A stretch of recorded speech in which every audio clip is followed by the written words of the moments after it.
বাংলা চলচ্চিত্রের গৌরবময় ও কালজয়ী দেশাত্মবোধক সিনেমার ধারাবাহিক প্রতিবেদনে আপনাদের স্বাগত। ভিডিওটি শেষ পর্যন্ত দেখার অনুরোধ রইল। আশা করি সিনেমাগুলি আজও আপনাদের হৃদয় ছুঁয়ে যাবে। প্রথম সিনেমা ৪২। ১৯৫১ সালে মুক্তিপ্রাপ্ত বাংলা চলচ্চিত্রের ইতিহাসে একটি অন্যতম সেরা এবং প্রভাবশালী কালজয়ী দেশাত্মবোধক সিনেমা। চলচ্চিত্রটি পরিচালনা করেছিলেন খ্যাতনামা পরিচালক হেমন্ত গুপ্ত। তিনি নিজেও একজন স্বাধীনতা সংগ্রামী ছিলেন। সিনেমার গল্প গড়ে ওঠে ১৯৪২ সালের মহাত্মা গান্ধীর ভারত ছাড়ো আন্দোলনের পটভূমিতে।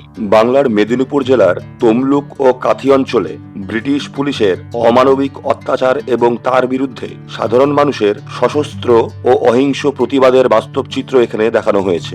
মেদিনীপুরের বীরাঙ্গনা মাতঙ্গিনী হাজরার আত্মত্যাগের ঐতিহাসিক অংশ এই সিনেমায় আছে। সিনেমাটি পুরনো হলেও আশা করি এখনো আপনাদের মন ছুঁয়ে যাবে। প্রধান চরিত্র অভিনয় করেছিলেন প্রদীপ কুমার, মঞ্জু দে, শম্ভু মিত্র এবং খলনায়কের চরিত্রে দারুণ অভিনয় করেছিলেন বিকাশ রায়। সঙ্গীত পরিচালনায় ছিলেন হেমন্ত মুখোপাধ্যায়। দ্বিতীয় সিনেমা চট্টগ্রাম অস্ত্রাগার লুণ্ঠন। সিনেমাটি মুক্তি পায় ১৯৪৯ সালে। ১৯৩০ সালের ১৮ এপ্রিল মাস্টারদা সূর্য সেনের নেতৃত্বে ব্রিটিশ শক্তির ভিত কাঁপিয়ে চট্টগ্রামের ব্রিটিশ অস্ত্রাগার লুট করেছিলেন একদল তরুণ বিপ্লবী। ইতিহাসের এই রোমাঞ্চকর ও গৌরবময় অধ্যায় যথেষ্ট বাস্তবসম্মতভাবে ভারত স্বাধীন হওয়ার মাত্র ২ বছরের মধ্যে রূপালী পর্দায় তুলে ধরেছিলেন পরিচালক নির্মল চৌধুরী। ছবিটিতে কোনো বাণিজ্যিক জাঁকজমক ও অতিরঞ্জন ছিল না। সমকালীন বাস্তবতাকে তুলে ধরতে প্রামাণ্য চিত্রের মতো করে সরল অথচ শক্তিশালী ভঙ্গিতে গল্পটি রচিত হয়েছিল। ছবিটিতে অভিনয় করেছিলেন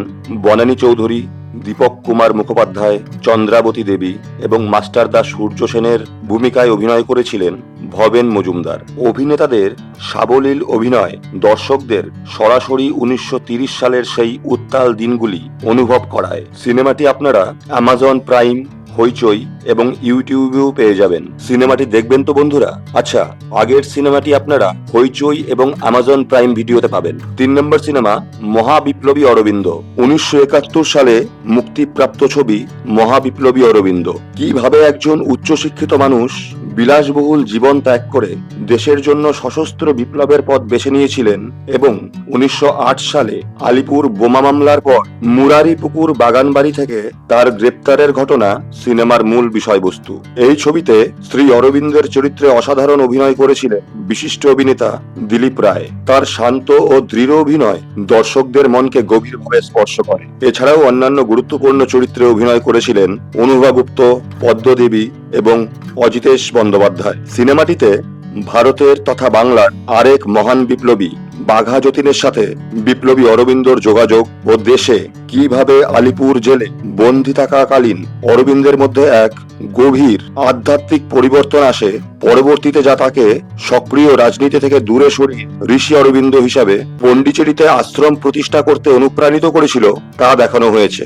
যারা এখনো ভিডিওটিতে আছে তাদের কাছে আমার একটা প্রশ্ন, এত সিনেমা রিমেক হয়, এই অসাধারণ বাস্তবসম্মত ও গৌরবময় সিনেমাগুলি যে হারিয়ে যাচ্ছে, এই সিনেমাগুলিকে কি নতুন রূপে এখনকার প্রজন্মের সামনে আবার আনা যায় না? কমেন্টে আপনাদের উত্তরের অপেক্ষায় থাকবো। এর পরের ভিডিওগুলিতে বাংলার আরো কিছু অসাধারণ সিনেমার খবর নিয়ে আসবো আপনাদের সামনে।